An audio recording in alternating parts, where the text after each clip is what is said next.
All right, here we are with your week 26 market update for Houston. Week 26 is going to be June 30th through July 6th. So let's take a look and see what has happened in the last week and what that means for you if you're planning to buy or sell a home.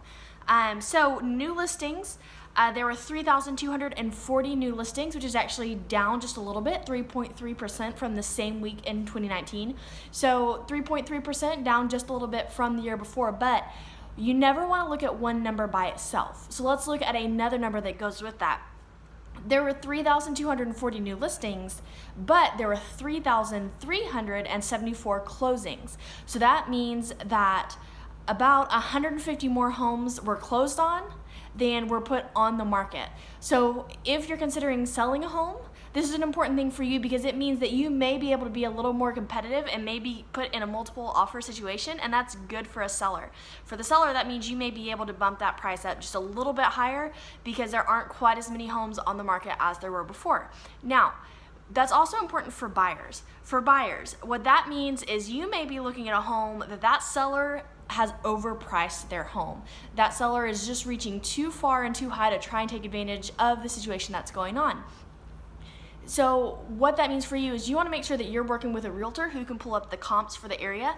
Look at what the homes in that area, similar homes, have sold for, to make sure that you are putting in an appropriate offer. Because if they have way overpriced their home, and even if you can pay that and you put in that overpriced offer, and then the appraisal comes back and says, whoa, the home's only worth this much and the lender's only going to give you a loan for this much, you could be put in a pickle where you either have to come up with a much bigger down payment than you were planning on, or you may have to forego that home altogether. Whereas even if the seller is reaching on their listing price, if you put in a reasonable competitive offer for what that home should actually sell for and appraise for, you're going to be in a much better position to actually get the home that you want. So if you are a seller, this is good news because it means that you can push up that sales price a little bit higher than perhaps you could before, because there is a little bit of a disparity between the number of homes going on the market and the number of homes that have closed off the market.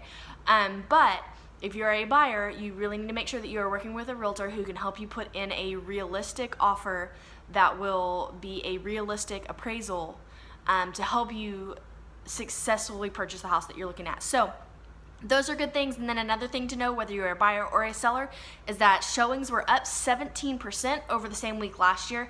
Now that means if you're selling a home, more people are seeing it. That means if you're buying a home, you have more opportunities to see it, because right now we are hosting both in-person showings and using the tools that HAR has available to realtors to do virtual showings. And even if you don't do a virtual showing through the HAR tools, you can do a virtual showing through Zoom, FaceTime, Messenger video, all those kinds of things. So if you are buying or selling, you have an opportunity to view homes or have your home be viewed in a safe way that can help you help you accomplish whatever goals that you're looking to accomplish. So that is our update. Of course, you can always leave a comment if you have any questions.